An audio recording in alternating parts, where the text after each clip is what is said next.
surga.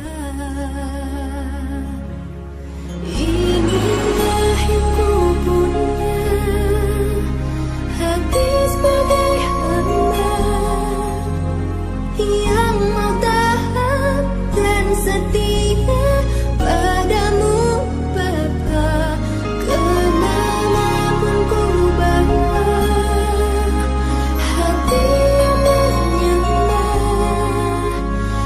dalam roh dan kebenaran sampai selamanya.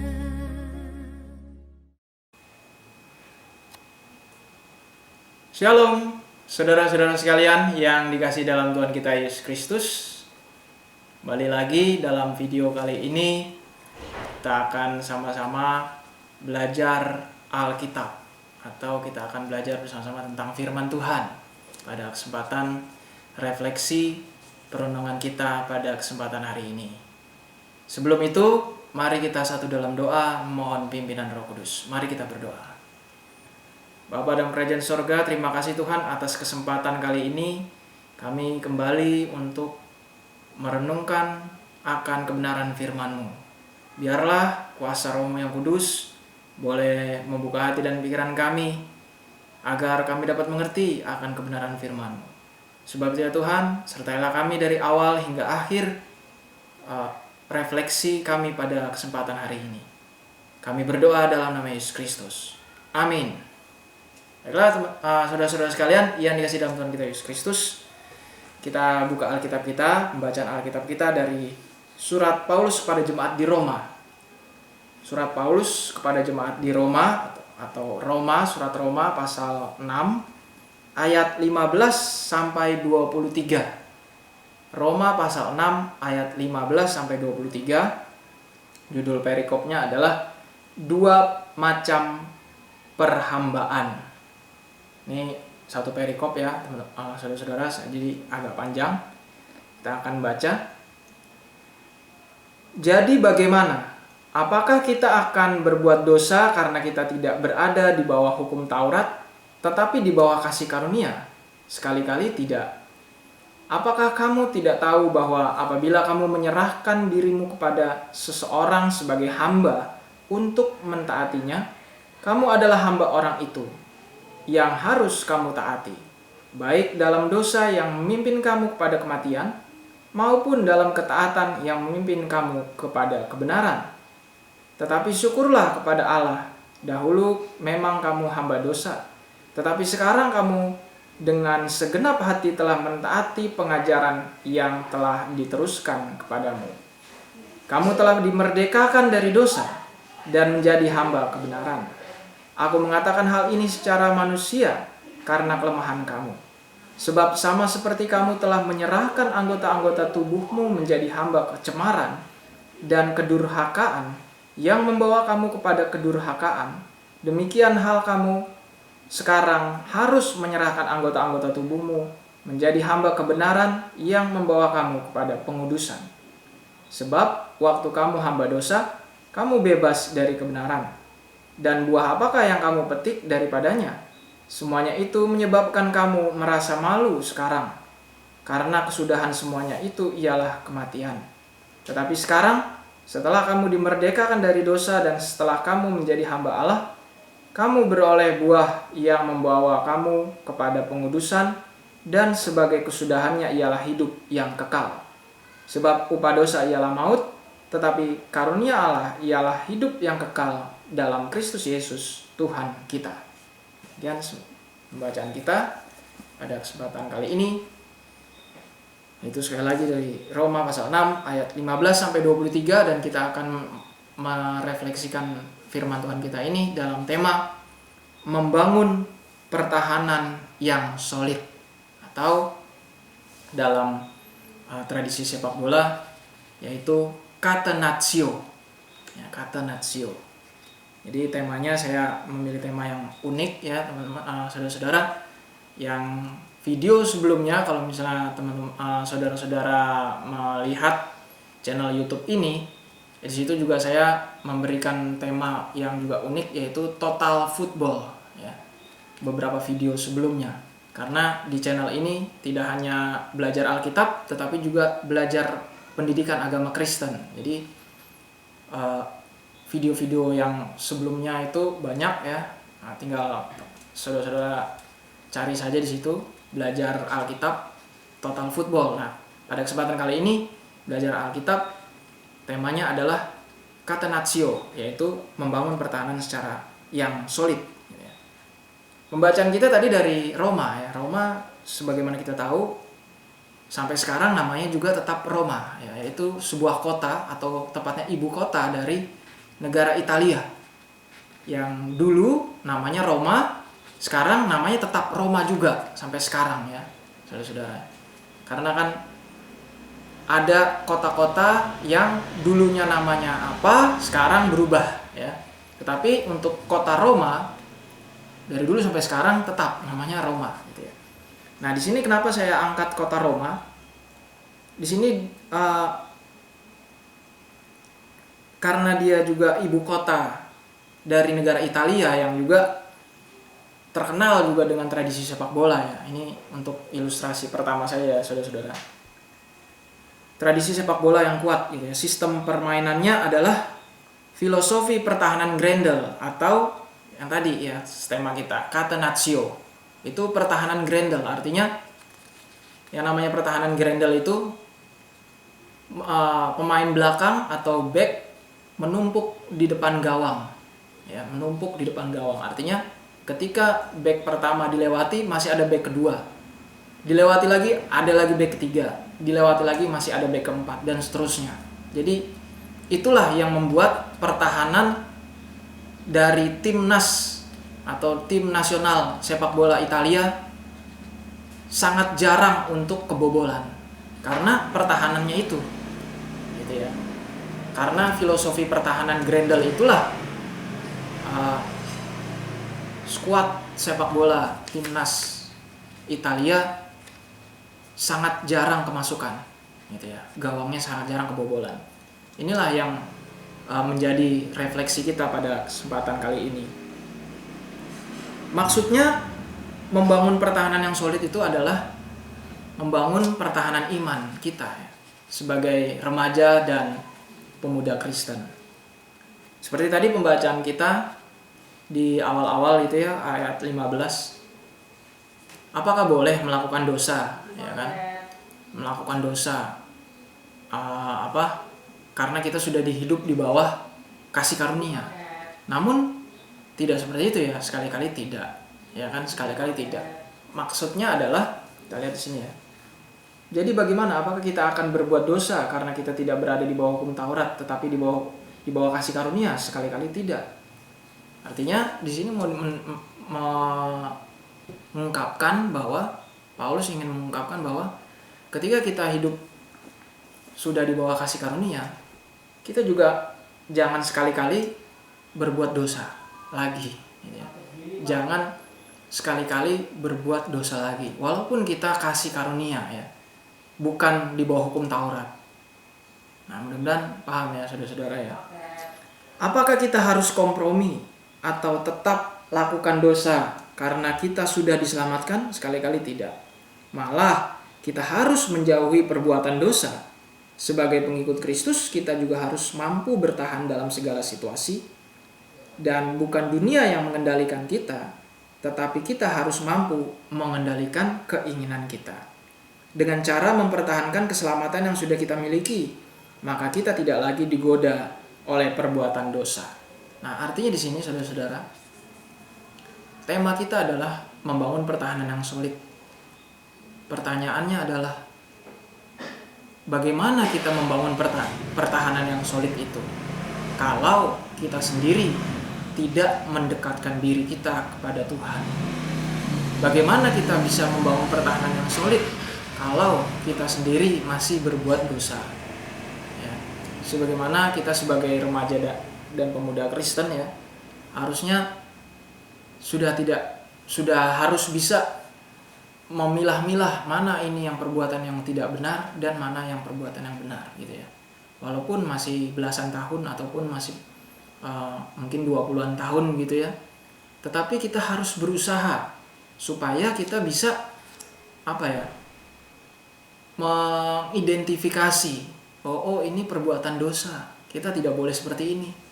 Oh, ini yang perbuatan yang sesuai dengan firman, maka kita harus berbuat seperti ini.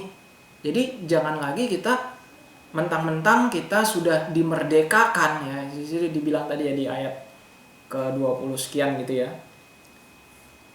Dalam bacaan kita, dimerdekakan oleh dari dosa, kita berbuat dosa, ya. Tidak seperti itu ya, saudara-saudara ya.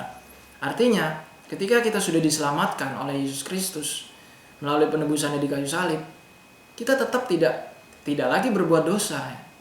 Berbuat dosa itu apa sih? Ya banyak ya saudara-saudara ya. Karena yang namanya dosa ya pastinya upah dosa ialah maut ya. Jadi kita lihat di sini di ayat yang ke-23 tadi, sebab upah dosa ialah maut, tetapi karunia Allah ialah hidup yang kekal dalam Kristus Yesus. Jadi artinya saudara-saudara, kalau kita diberikan pilihan, mana yang kita mau ambil? Hidup di bawah naungan dosa yang nantinya akan menerima kematian, atau hidup di bawah kasih karunia, yaitu tidak berbuat dosa dan upahnya adalah hidup yang kekal. Pasti tuh saudara-saudara memilih hidup yang kekal dong, ya kan?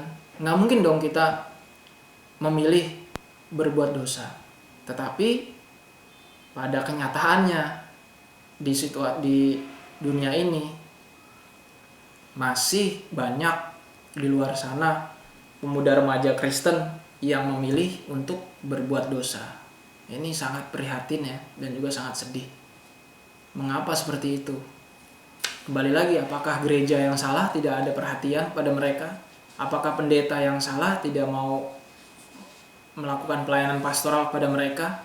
Kalau menurut saya, bukan itu masalahnya. Bukan itu penyebabnya. Bukan gereja yang kurang perhatian, bukan pendeta yang kurang pelayanan pastoral, bukan. Penyebabnya adalah remaja pemuda Kristen itu sendiri, gitu ya. Mereka sendiri yang memang lupa, kalau bisa dibilang seperti itu ya, lupa atau memang lalai dalam melaksanakan apa yang telah difirmankan oleh Tuhan kita Yesus Kristus. Seperti itu ya saudara-saudara. Jadi saudara-saudara sekalian yang dikasihi dalam Tuhan kita Yesus Kristus, sanggupkah kita menahan serangan-serangan tersebut? Artinya serangan-serangan dosa itu dalam berbagai aspek kehidupan kita. Seberapa tebal dan solid pertahanan catenatio yang kita bangun dan kuasai. Itu semua tergantung dari saudara-saudara sekalian ya. Bagaimana membangun pertahanan yang solid itu, saya tidak bisa menjelaskan secara detail juga, karena setiap orang berbeda-beda ya. Jadi tergantung. Dalam video kali ini saya ingin menyarankan atau menghimbau kepada saudara-saudara sekalian, remaja dan pemuda Kristen, itu semua tergantung dari saudara-saudara sekalian untuk membangun pertahanan yang solid menurut versi saudara-saudara. Ya kan? Kalau misalnya boleh saya kasih contoh, misalnya dalam pergaulan sehari-hari aja, untuk membangun pertahanan yang solid, kita harus memilih teman. Ya. Ini bukan pilih kasih, bukan. Kita juga harus menyeleksi teman-teman kita. Terkadang di depannya dia baik, tetapi ada maksud-maksud terselubung dalam kebaikannya. Kita kan tidak tahu. Nah, itulah sebabnya kita harus menyeleksinya supaya kita bisa tahu, oh teman ini teman yang baik, teman ini membawa kedamaian, membawa hal-hal yang positif dan membangun secara iman gitu ya. Bukan menjerumuskan kita dari ke dosa, tidak. Jadi yang namanya memilih teman dalam pergaulan sehari-hari juga kita harus melihat-lihat dulu. Ini teman kita ini baik nggak? Takut akan Tuhan nggak? Sesuai rajin baca Alkitab nggak? Ya, rajin bersekutu dengan Tuhan nggak? Silakan kita menanyakan dalam percakapan, dalam ngobrol-ngobrol. Jadi kalau dalam bergaul jangan cuman ngobrolin yang nggak jelas gitu ya saudara-saudara ya. Ngobrolin tentang dunia hiburan ataupun apapun itu. Jadi dalam pergaulan sehari-hari juga kita harus membahas masalah-masalah keimanan juga. Jadi ya obrolan kita itu juga harus yang berkualitas ya. Tidak hanya masalah hiburan, apa sih yang diomongin gitu ya. Oke lah pelajaran, tentang pelajaran kalau yang masih kuliah atau yang sekolah. Yang lainnya apa? Paling kan dunia-dunia hiburan seperti film lah, atau sinetron lah, ataupun apa, dunia kuliner, ataupun yang lain-lainnya. Ya itu boleh, tetapi yang lebih diprioritaskan juga ngobrol lah masalah agama gitu ya.